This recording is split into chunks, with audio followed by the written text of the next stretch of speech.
ಇವತ್ತಿನ ಈ ವಿಡಿಯೋದಲ್ಲಿ KCET 2026 ಕುರಿತು ಒಂದಿಷ್ಟು ಇಂಪಾರ್ಟೆಂಟ್ ಅಪ್ಡೇಟ್ಸ್ ಅನ್ನ ಕೊಡ್ತೀನಿ. ಸೊ ಸಾಕಷ್ಟು ಸ್ಟೂಡೆಂಟ್ಸ್ ಈಗ ನಾವು KCET 2026 ಅಪ್ಲಿಕೇಶನ್ ಏನು ಅಪ್ಲೈ ಮಾಡ್ತಿದೀವಿ, ಸೊ ಇದ್ರಲ್ಲಿ ಬಂದ್ಬಿಟ್ಟು ನಾವು ಎಡಿಟ್ ಮಾಡ್ಕೊಳ್ಳೋದಕ್ಕೆ ಅವಕಾಶ ಇರುತ್ತಾ, ಎಡಿಟ್ ಮಾಡೋದಕ್ಕೆ ಲಾಸ್ಟ್ ಡೇಟ್ ಏನು, ಯಾವ ರೀತಿ ಪ್ರೊಸೀಜರ್ ಇರುತ್ತೆ ಅಂತ ಕೇಳ್ತಿದ್ದಾರೆ. ಸೊ ಅದ್ರ ಬಗ್ಗೆ ತಿಳಿಸ್ಕೊಡ್ತೀನಿ. ಅಂಡ್ ಹಾಗೇನು ಈಗಾಗಲೇ KCET 2026 ಗೆ ಅಪ್ಲಿಕೇಶನ್ ಹಾಕಿರುವಂತಹ ಸ್ಟೂಡೆಂಟ್ಸ್ ಡಾಕ್ಯುಮೆಂಟ್ ವೆರಿಫಿಕೇಶನ್ ಬಗ್ಗೆ ತುಂಬಾ ತಲೆ ಕೆಡಿಸ್ಕೊತಿದ್ದಾರೆ. ಸೊ ಯಾವ ರೀತಿ ಏನು ಅಂತ ಹೇಳ್ಬಿಟ್ಟು ಅದ್ರ ಬಗ್ಗೆ ಇವತ್ತಿನ ಈ ವಿಡಿಯೋದಲ್ಲಿ ತಿಳಿಸ್ಕೊಡ್ತೀನಿ. ವಿಡಿಯೋ ಖಂಡಿತವಾಗ್ಲೂ ಇನ್ಫಾರ್ಮೇಟಿವ್ ಆಗಿರುತ್ತೆ. ವಿಡಿಯೋನ ಕಂಪ್ಲೀಟ್ ಆಗಿ ವಾಚ್ ಮಾಡಿ ಅಂಡ್ ಹಾಗೇನು ಚಾನಲ್ಗೆ ಲೈಕ್ ಸಬ್ಸ್ಕ್ರೈಬ್ ಮಾಡ್ಕೊಳ್ಳಿ. ಸೊ ನಿಮ್ಗೆಲ್ಲ ಗೊತ್ತಿರೋ ಹಾಗೆ KCET 2026 ಗೆ ಅಪ್ಲಿಕೇಶನ್ ಹಾಕೋದಕ್ಕೆ ಈಗಾಗಲೇ ಸಹ ಒಂದು ಪ್ರಕ್ರಿಯೆ ಇದೆ, ಪ್ರಕ್ರಿಯೆ ಶುರು ಆಗಿದೆ. ಅಂಡ್ ಸಾಕಷ್ಟು ಸ್ಟೂಡೆಂಟ್ಸ್ ನೀವು ಅಪ್ಲಿಕೇಶನ್ಸ್ ಅನ್ನ ಹಾಕ್ತಿದ್ದೀರಾ. ಬಟ್ ಇಲ್ಲಿ ನೀವು ಸ್ಟೂಡೆಂಟ್ಸ್ ಏನ್ ಪ್ರಾಬ್ಲಮ್ ಫೇಸ್ ಮಾಡ್ತಿದ್ದೀರಾ ಅಂತ ಅಂದ್ರೆ, ಕೆಲವೊಬ್ರು ಇಲ್ಲಿ ಅಪ್ಲಿಕೇಶನ್ ಹಾಕೋ ಟೈಮಲ್ಲಿ ಕೆಲವೊಂದಿಷ್ಟು ಮಿಸ್ಟೇಕ್ಸ್ ಅನ್ನ ಮಾಡಿರ್ತಾರೆ. ಅಥವಾ ಈಗ ಕನ್ನಡ ಮೀಡಿಯಂ ಕೋಟಾ ಇರುತ್ತೆ, ಇಲ್ಲ ಅಂತಂದ್ರೆ ರೂರಲ್ ಕೋಟಾ ಇರುತ್ತೆ. ಸೊ ಅವ್ರು ಏನ್ ಮಾಡ್ಬೇಕು, ಅದನ್ನ ಕ್ಲೈಮ್ ಮಾಡಬೇಕು. ಅಪ್ಲಿಕೇಶನ್ ಹಾಕೋ ಟೈಮಲ್ಲಿ ಮಿಸ್ ಮಾಡಿರ್ತಾರೆ. ಸೊ ಹಾಗಿದ್ರೆ ನಾವು ಅದನ್ನ ಎಡಿಟ್ ಮಾಡ್ಕೋಬಹುದಾ ಅಂತ ಅಂದ್ರೆ, ಹೌದು, 100% ಆಗಿ ಎಡಿಟ್ ಅನ್ನ ಮಾಡ್ಕೋಬಹುದು ಆಗಿರುತ್ತೆ. ಸೊ ಇಲ್ಲಿ ಏನೇನ್ ರೀತಿ ಎಡಿಟ್ ಮಾಡ್ಕೋಬಹುದು ಅಂತ ಅಂದ್ರೆ, ನಿಮ್ದು ಡೀಟೇಲ್ಸ್ ಅಪ್ಲಿಕೇಶನ್ ಹಾಕೋ ಟೈಮಲ್ಲಿ ಏನೆಲ್ಲ ಡೀಟೇಲ್ಸ್ ಅನ್ನ ಕೊಟ್ಟಿರ್ತೀರಾ, ಆ ಒಂದು ಡೀಟೇಲ್ಸ್ ನೀವು ಯಾವ್ದಾದ್ರು ರಾಂಗ್ ಎಂಟರ್ ಮಾಡಿದ್ರೆ, ಇಲ್ಲ ಅಂತಂದ್ರೆ ಇಲ್ಲಿ ಅಪ್ಲಿಕೇಶನ್ ಹಾಕೋ ಟೈಮಲ್ಲಿ ಮಿಸ್ಟೇಕ್ ಆಗಿದ್ರೆ, ಸೊ ನೀವ್ ಈಗ್ಲೇನೆ ಅದನ್ನ ಎಡಿಟ್ ಆದ್ರೆ ಮಾಡ್ಕೋಬಹುದು ಆಗಿರುತ್ತೆ. ಸೊ ಹಾಗಿದ್ರೆ ಎಡಿಟಿಂಗ್ ಲಾಸ್ಟ್ ಡೇಟ್ ಏನು ಅಂತ ನೀವು ಕೇಳಬಹುದು. ನೋಡಿ, ಈಗ ನೀವು ಇಲ್ಲಿ ಅಬ್ಸರ್ವ್ ಮಾಡಬಹುದು, KE ದಲ್ಲೇ ಅಪ್ಡೇಟ್ ಆದ್ರೆ ಕೊಟ್ಟಿರುವಂತದ್ದು. ನೀವು ಆನ್ಲೈನ್ ಮುಖಾಂತರ ಅಪ್ಲಿಕೇಶನ್ ಹಾಕೋದಕ್ಕೆ ಫೆಬ್ರವರಿ 16ನೇ ತಾರೀಕುವರೆಗೂ ಟೈಮ್ ಅನ್ನ ಕೊಟ್ಟಿದ್ದಾರೆ. ಸೊ ನಿಮ್ಗೆ ಅಲ್ಲಿಯವರೆಗೂ ಸಹ ಎಡಿಟ್ ಆದ್ರೆ ಮಾಡ್ಕೋಬಹುದು ಆಗಿರುತ್ತೆ ಅಪ್ಲಿಕೇಶನ್ ಹಾಕೋದ್ರ.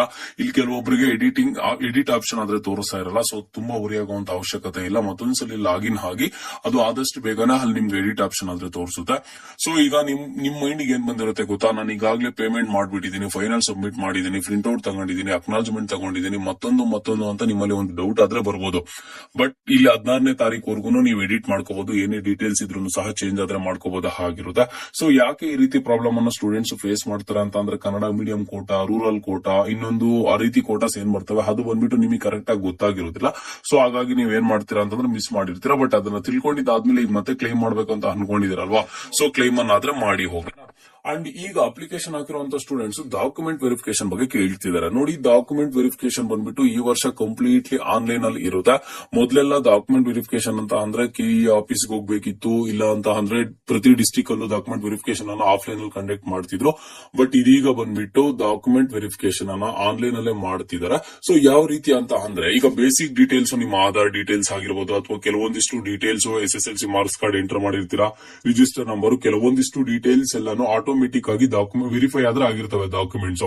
ಬಟ್ ಇಲ್ಲಿ ನೀವೇನ್ Kannada medium quota, rural quota, ಅಥವಾ ಮತ್ತೊಂದು ಏನೋ ಬೇರೆ ಕೋಟಾ, ಸ್ಪೆಷಲ್ ಕೋಟಾ ಇರಬಹುದು, ಸೊ ಆ ಕೋಟಾ ಏನ್ ಕ್ಲೈಮ್ ಮಾಡಿರ್ತೀರಾ ಅದನ್ನ ನೀವು ವೆರಿಫಿಕೇಶನ್ ಮಾಡಿಸಬೇಕಾಗುತ್ತೆ. ಸೊ ಯಾವ ರೀತಿ, ಈಗ ಕನ್ನಡ ಮೀಡಿಯಂ ಕೋಟಾಗೆ ಕನ್ನಡ ಮೀಡಿಯಂ ಸರ್ಟಿಫಿಕೇಟ್ ಬರ್ಸ್ಕೋತೀರಾ, 1 to 10th ಸ್ಕೂಲ್ಸ್ ಅಲ್ಲೆಲ್ಲ ಸ್ಟಡಿ ಸರ್ಟಿಫಿಕೇಟ್ಸ್ ಬರ್ಸ್ಕೋತೀರಾ. ಒಂದು ಕನ್ನಡ ಮೀಡಿಯಂ ಕೋಟಾ ಸರ್ಟಿಫಿಕೇಟ್ಸ್ ಅನ್ನ ಬರ್ಸ್ಕೊಂಡು ರೆಸ್ಪೆಕ್ಟಿವ್ BEO ಹತ್ರ ಸಿಗ್ನೇಚರ್ ಅನ್ನ ಮಾಡಿಸ್ಕೊಂಡು ಹೋಗಿ ನಿಮ್ಮ ಒಂದು ರೆಸ್ಪೆಕ್ಟಿವ್ PU ಕಾಲೇಜ್ ಅಲ್ಲಿ ಹೋಗ್ತೀರಾ.